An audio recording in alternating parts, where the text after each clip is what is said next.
네, 안녕하세요. 운영자 조대현입니다. 자막에 나가고 있습니다만 입맛을 바꿔서 빠진 체중을 그럭저럭 잘 유지하고 있습니다. 본 강좌의 지속적인 시청을 통해서 그 요령을 터득하시기 바랍니다. 오늘은 이소부와 7번째 시간으로요, 당나귀와 여치라는 제목으로 시작하겠습니다. 두 갈식으로 정리하면, 옛말에 그런 말이 있죠. 송충이는 솔잎을 먹어야지 갈잎을 먹으려다가는 나무에서 떨어진다, 뭐 그런 얘기가 있는데, 각자가 자기의 분수를 알아야 한다, 뭐 이런 얘기죠. 무더운 여름날 당나귀가 땀을 뻘뻘 흘리면서 짐을 나르고 있었습니다. 풀숲을 지날 때 어디선가 정말 아름다운 노래소리가 들려왔죠. 그 소리에 넋을 빼앗긴 당나귀는 그 주인공인 여치를 찾아서 물어보았습니다. 그의 작은 몸을 보고 자신감을 얻은 당나귀는 자신도 여치처럼 노래를 잘 부를 수 있으리라 생각하고 여치에게 물었죠. 여치야, 넌 도대체 무엇을 먹기에 이렇게 노래를 잘 부르니? 난 이슬만 먹어. 자신도 여치처럼 이슬만 먹으면 노래를 잘 부를 수 있을 것이라고 믿었던 당나귀는 얼마 가지 않아서 굶어 죽고 말았다, 뭐 그런 얘기죠. 원저에서의 교훈은 무턱대고 남의 흉내만 내다보면 큰 화를 입을 수 있다, 뭐 그런 얘기인데요. 다른 시각으로도 통찰을 한번 해보죠. 한때 식이요법으로 또는 바람직한 건강관리의 비결로 한 시절을 풍미했던, 그리고 지금도 많이 행해지고 있는 일일 일식이나 간헐적 단식, 또 모두에게 맞는 최선의 식사법이라고 보기는 힘들죠. 일일 일식은 기본적으로 성장기의 어린이나 청소년, 그리고 임산부 등에게는 적절하지 않은 식사법으로 알려져 있고요. 그리고 또 간헐적 단식도 폭식을 초래할 염려 때문에 부작용 등이 있습니다. 무엇이든 본인의 상황에 잘 맞는 식생활이, 가장 잘 맞는 식생활이 뭔지 고민하고 통찰하는 것이 무엇보다 중요하죠.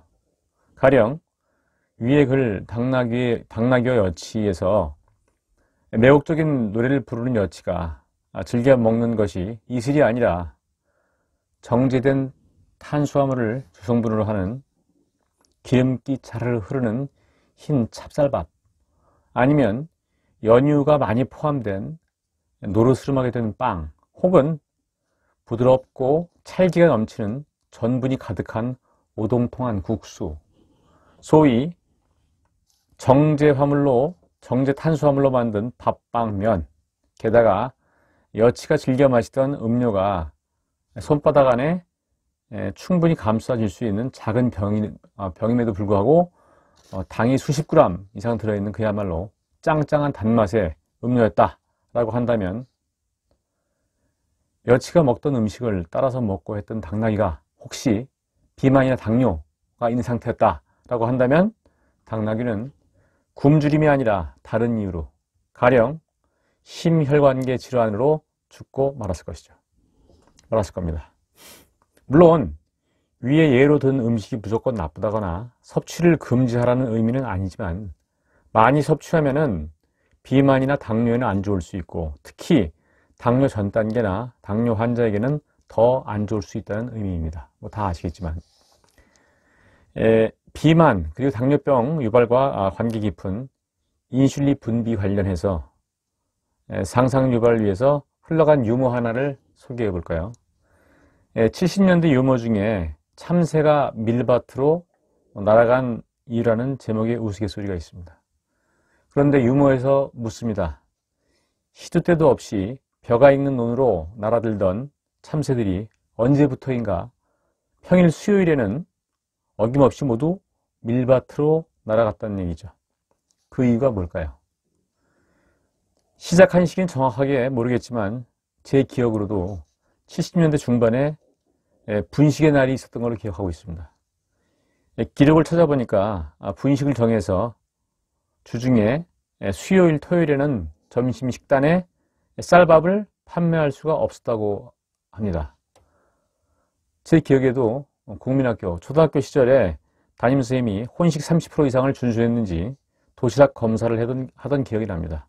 그리고 설렁탕에 소면, 국수죠. 넣게 된 유래도 쌀밥을 조금 덜 주고 국수로 보충하기 위해서였다라고 하니까 지금은 잘 이해가 되시지 않을 수도 있을 것 같아요. 이해할 수 없을 수도 있겠죠.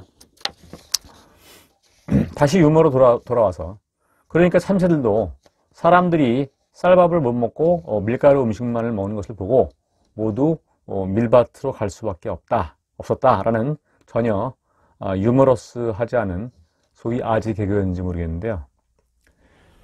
오늘날 학교나 직장 급식에도 꼭 쌀을 아끼기 위해서가 아니라 과도한 탄수화물 섭취를 줄이기 위해서 그 과거에 있었던 무미일, 쌀밥 먹지 않는 날처럼 무미일 똑같이 해서 쌀밥 먹지 않는 날 정한다거나, 아니면 저당일, 당질을 적게 먹는 날이죠. 당질은 일반적으로 탄수화물에서 식이섬유, 섬유질을 제외한 나머지 부분인데 흰쌀밥하고 변미의 차이가 뭘까요?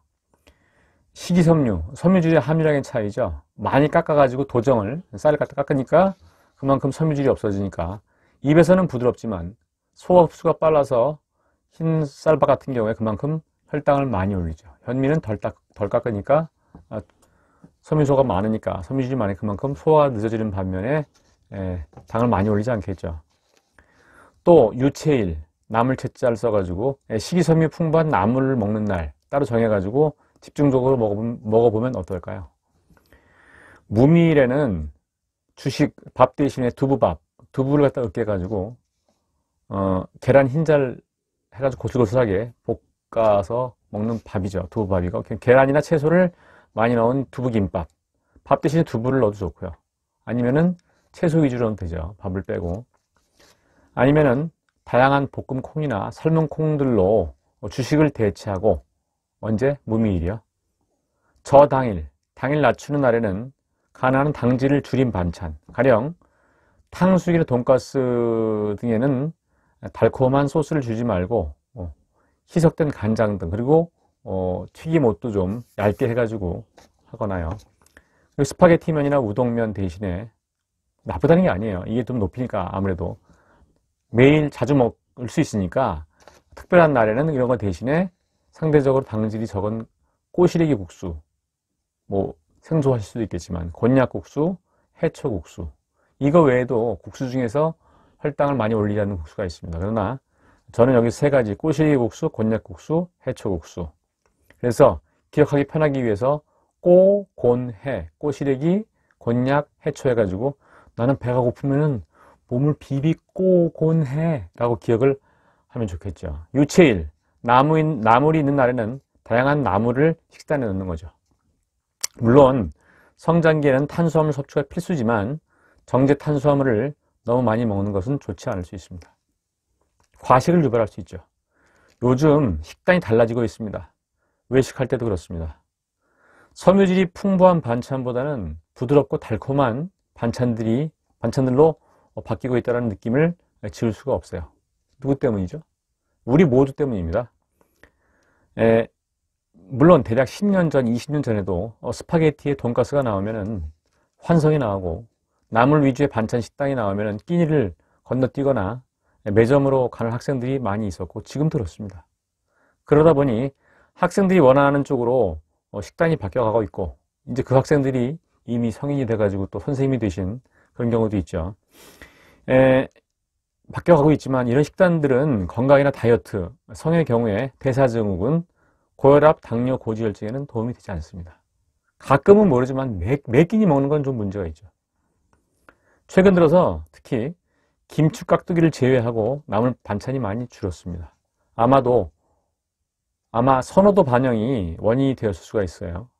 물론 50년 전에도 김치 반찬, 나물 반찬보다는 소시지나 달걀 반찬을 선호했습니다. 그러나 그 시절에는 많지 않으니까 희소성 때문에 그랬죠. 그러나 지금은 즉석식 음식이나 정크푸드, 볼품은 있지만 실제 영양가가 적은 음식들, 이런 것들이 희소해서 그들이 열광하는 것이 아니라 길된 입맛 때문일 겁니다. 탄수화물 과다 섭취는 비단 성인, 비만의 문제가 아니라